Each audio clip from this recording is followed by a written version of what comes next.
NCERT class 8 का chapter 7 civilising the natives educating the nation कि देश को जो है सभ्य करना है और राष्ट्रीय शिक्षा। इसमें how the British so education कि ब्रिटिशर्स जो थे वो किस तरह से जो है शिक्षा को देखते थे। द ट्रेडिशंस ऑफ ओरिएंटलिज्म हमने इसमें देखा कि किस तरह से जो जॉन्स और कोलब्रुक हैं उन्होंने यहाँ पे आके हमारे कल्चर के बारे में जाना, हमारे हेरिटेज के बारे में उन्होंने काफ़ी कुछ यहाँ पे सीखा था। तो आज हमारे इस सेकंड वीडियो जो इस लेसन का हमारा है उसमें हम आगे पढ़ेंगे grave errors of the east की पूर्व की जो जघन्य गलतियाँ थी उनके बारे में इसमें हम आज पढ़ेंगे। From the early 19th century की 19वीं शताब्दी के स्टार्टिंग से many British officer begin to criticize the orientalist vision of learning कि जो यहाँ पे प्राच्यवादी जो सिस्टम था लर्निंग का उससे जो है काफ़ी सारे लोग नाखुश थे ब्रिटिश सरकार के। They said that the knowledge of East was full of errors। उन्होंने कहा कि पूर्व की जो शिक्षा है, जो ज्ञान है, उसमें बहुत सारी गलतियां हैं।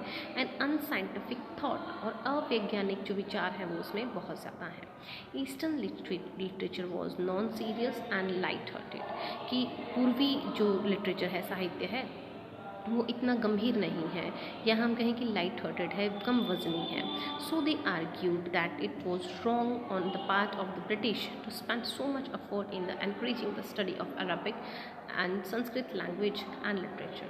तो उन्होंने कहा कि दे आर आर्ग्यूड, वो इस पे उन्होंने आर्ग्यू किया, तर्क वितर्क किए, सो मच बहुत ज़्यादा efforts in encouraging the study कि हमें इस चीज़ पे एनकरेज करना चाहिए, प्रोत्साहन करना चाहिए अरबिक और संस्कृत भाषा के और लिटरेचर के स्टडीज़ पे, एजुकेशन पे हमें एफर्ट्स करने चाहिए। James Mill was one of those who attack the orientalists. James Mill जो है वो एक ऐसे व्यक्ति थे जिन्होंने काफ़ी अटैक किया, काफ़ी इस चीज़ की आलोचना की प्राच्यवादी जो एजुकेशन था उसका। The British effort he declare should not be teach the British, हम कहें कि ब्रिटिश द नेटिव वांटेड और व्हाट दे रिस्पेक्टेड इन कि ब्रिटिश एफर्ट्स ही डिक्लेयर, उन्होंने कहा कि ब्रिटिशर्स जो हैं उनको ये प्रयास करने चाहिए should not to be teach what the natives wanted कि नेटिव्स जो हैं वो क्या चाहते हैं, जो लोग हैं वो क्या चाहते हैं, और व्हाट दे रिस्पेक्ट किस चीज़ की वो आदर करते हैं। In order to please them, उनको खुश करने की बजाय them win a place in their hearts, हमें उनके दिलों में जगह बनानी चाहिए कि वो क्या चाहते हैं इस चीज़ पे ध्यान मत दीजिए, बल्कि हमें उनके हर्ट में एक प्लेस बनानी है। द एम ऑफ एजुकेशन, शिक्षा का उद्देश्य ये होना चाहिए, और to be teach what was useful and practical कि क्या उनके लिए जो है प्रैक्टिकल है और क्या वास्तविक में उनको काम आने वाली है, उन चीज़ों को हम पढ़ाएं, उन चीज़ों पे हम ज़्यादा ध्यान दें तो it is good. So Indians should be made familiar with the scientific and technical advances that the West had made. तो इंडियंस जो हैं, भारतीय लोग जो हैं, वो काफ़ी हद तक हम ये कहें कि पारिवारिक हो जाएंगे, फैमिलियर हो जाएंगे with the scientific and technical advances, यानी जितने भी वैज्ञानिक और तकनीकी जो डेवलपमेंट है उनके थ्रू वो फैमिलियर हो जाएंगे that the West had made, जो पश्चिम उनके देश में करना चाहता है, rather than the poetry and sacred literature of the Orient कि इसके कंपैरिजन में हम कहें कि उनको कि कविताएं पढ़ाना चाहिए या कोई पवित्र साहित्य उन्हें पढ़ाएं, तो it is not fruitful according to ये बात जो है जेम्स मिल ने कही।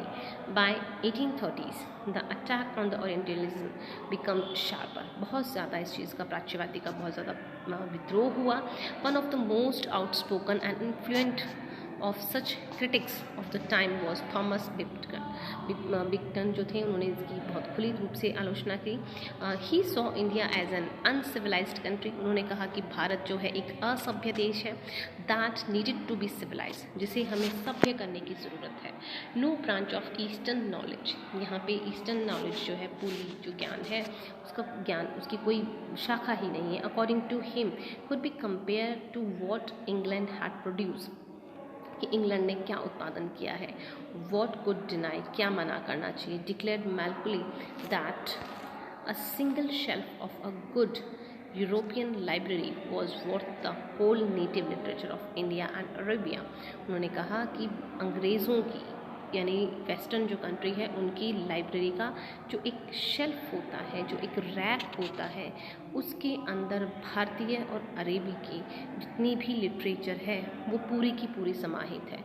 यानी यहाँ उन्होंने अपने देश की जो लिटरेचर है, जो हम ये कहें कि जो ज्ञान है, उसको कंपेयर किया इंडियन और अरेबिया से, और उन्होंने कहा कि वो ज़्यादा ब्रॉड है और वो बहुत ज़्यादा है as comparison of India. He urged that the British government in India was stop wasting public money in promoting Oriental learning for it was no practical use। तो उन्होंने ये भी कहा कि ब्रिटिश सरकार को भारत में इस तरह से जनता पे पैसे बर्बाद करने को रोकना होगा, बिकॉज ये वेस्ट ऑफ मनी है, क्योंकि हम लोगों को जो ओरिएंटल लर्निंग सिखा रहे हैं, जो प्राच्यवादी जो लर्निंग हम सिखा रहे हैं, वो गलत है, वो प्रैक्टिकल नहीं है, उसका कोई इस्तेमाल नहीं है। With great energy and passion Macaulay emphasis the need of teach the English language. उन्होंने बहुत शक्ति के साथ और बहुत ही धैर्य के साथ, जो मैकविले हैं, उन्होंने एम्फसाइज किया, जोर दिया the need to teach the English language, कि भारत में भी हमें अंग्रेज़ी भाषा को सिखाना चाहिए, इसको पढ़ाना चाहिए। He felt that knowledge of English, वो ऐसा महसूस करते थे कि अंग्रेज़ी का जो ज्ञान है would allow Indians to read some of the finest literature of the world, कि वर्ल्ड हैड प्रोड्यूस्ड, कि अगर भारतीय लोग अंग्रेज़ी सीखते हैं तो इस चीज़ से वो विश्व के जो सबसे अच्छे लिटरेचर हैं, जो विश्व उनको तैयार कर रहा है, जो विश्व उनको प्रोड्यूस कर रहा है, वो उसके बारे में जान सकते हैं, वो उसको पढ़ सकते हैं। Then it would make them aware of developments in western science and philosophy, और इससे भारतीय लोग जागरूक होंगे कि पश्चिमी देशों के विज्ञान में और वहाँ के दर्शन शास्त्र में, फिलॉसफी में क्या चेंजेस हो रहे हैं, क्या परिवर्तन हो रहे हैं, तो वो भी इस चीज़ के बारे में जानकारी हासिल करते हैं। टीचिंग ऑफ इंग्लिश कुड दस be a way of civilising people, और अगर हम अंग्रेज़ी उनको पढ़ाते हैं, अंग्रेज़ी उनको सिखाते हैं, कुड दस be a way of civilising people, और वहाँ पे वो एक सभ्य लोगों के जीवन को भी सीखते हैं, तरीके को भी सीखते हैं। चेंजिंग देयर टेस्ट, उनके तौर तरीके बदलते हैं, उनके वैल्यूज़ बदलते हैं, उनके सिद्धांत बदलते हैं, और साथ ही साथ उनका कल्चर भी बदलता है। Following Macaulay minute, the English Education Act of 1835 was introduced। McClay की इन बातों से ब्रिटिश गवर्नमेंट काफ़ी प्रभावित हुई, और भारत के अंदर हम कहें कि इंग्लिश एजुकेशन एक्ट जो है वो 1835 के अंदर इंट्रोड्यूस किया गया। The decision was to make English the medium of instruction for higher education. उच्च शिक्षा के लिए जो सीखने का जो माध्यम था उसे सिर्फ और सिर्फ इंग्लिश ही माना गया। यानी जैसे हायर एजुकेशन उस समय में 10th के बाद में हुआ करती थी, 11th 12th जो है, आज जो 11th 12th हम करते हैं उस समय वो कॉलेज हुआ करती थी। यानी जो कॉलेज एजुकेशन है उसमें मीडियम ऑफ इंस्ट्रक्शन यानी पढ़ाई का जो माध्यम है वो सिर्फ और सिर्फ इंग्लिश ही रखा गया था। फिर हम बात करें and to stop the promotion of oriental institution like the Calcutta Madrasa and the Banaras Sanskrit College, और इस तरह के जो प्राच्यवादी जो इंस्टीट्यूशंस थे, जो संस्थाएं थी, उनको प्रमोशन करने के लिए स्टॉप कर दिया गया कि वो अपना प्रचार प्रसार नहीं करेंगे। जैसे कि हम बात करें कलकत्ता के जो मदरसा थे जहाँ पे उर्दू सिखाई जाती थी, बनारस की जो संस्कृत कॉलेज थी, उनको प्रमोशन करने के लिए मना कर दिया गया। These institutions were seen as temples of darkness, और इनको जो है इस तरह से देखा गया जैसे ये अंधेरे के मंदिर हों।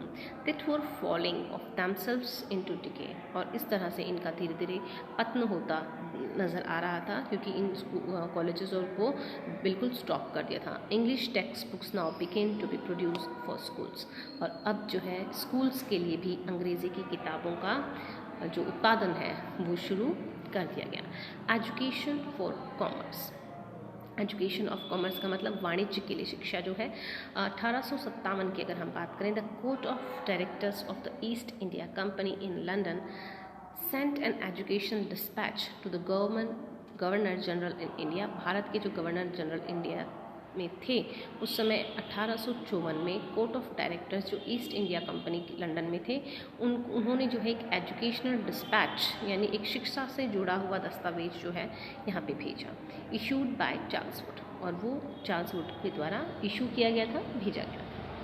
The president of the board of central of the company, और उस समय ये प्रेसिडेंट थे इस कंपनी के control. It has become to be known as Wood's dispatch, इसे वुड्स डिस्पैच के नाम से भी जाना जाता है।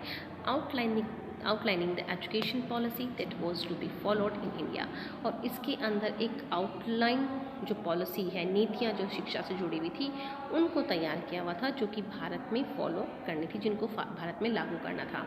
It emphasise once again the practical benefits of the system of European learning as oppose to oriental knowledge, यानी प्राच्यवादी शिक्षा को अपोज करते हुए, उसका विद्रोह करते हुए यूरोपियन लर्निंग सिस्टम जो था उसके प्रैक्टिकल जो बेनिफिट्स थे उनके ऊपर जोर दिया गया था।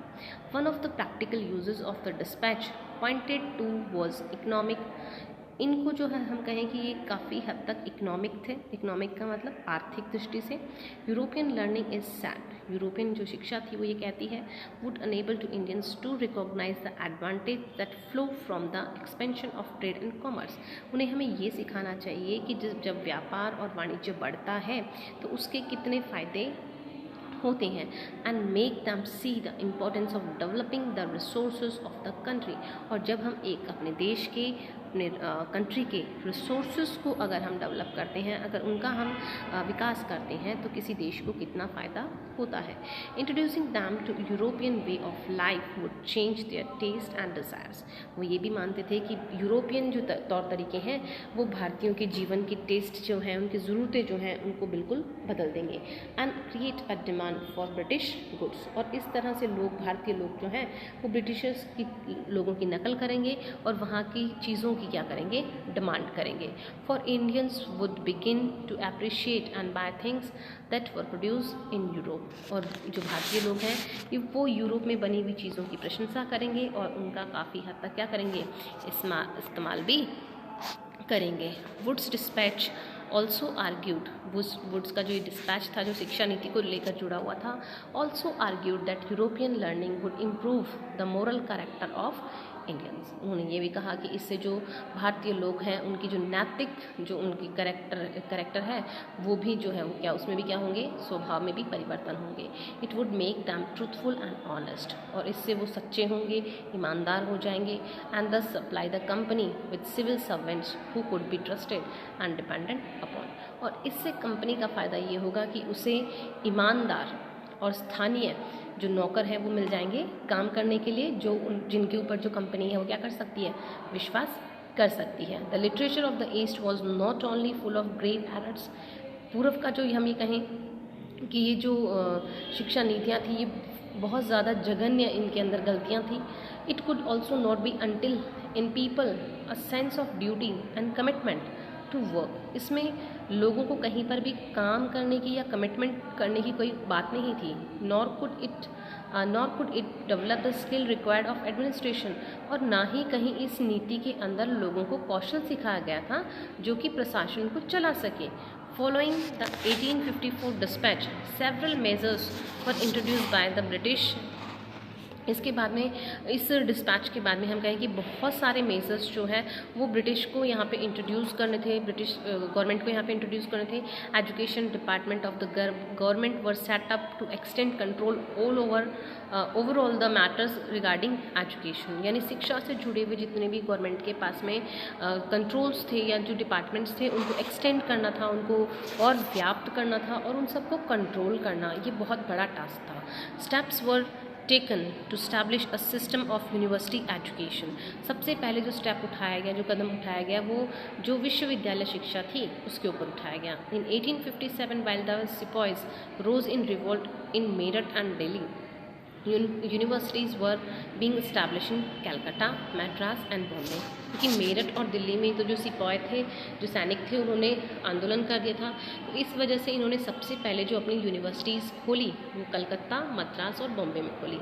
Attempts were also made to bring out changes within the system of school education, और साथ ही इन्होंने ये भी तय किया कि ये इस यूनिवर्सिटी एजुकेशन सिस्टम को चेंज करने के बाद में धीरे धीरे जो स्कूल एजुकेशन सिस्टम है उसको भी चेंज कर देंगे। तो आज के वीडियो में इतना ही। Thank you for watching.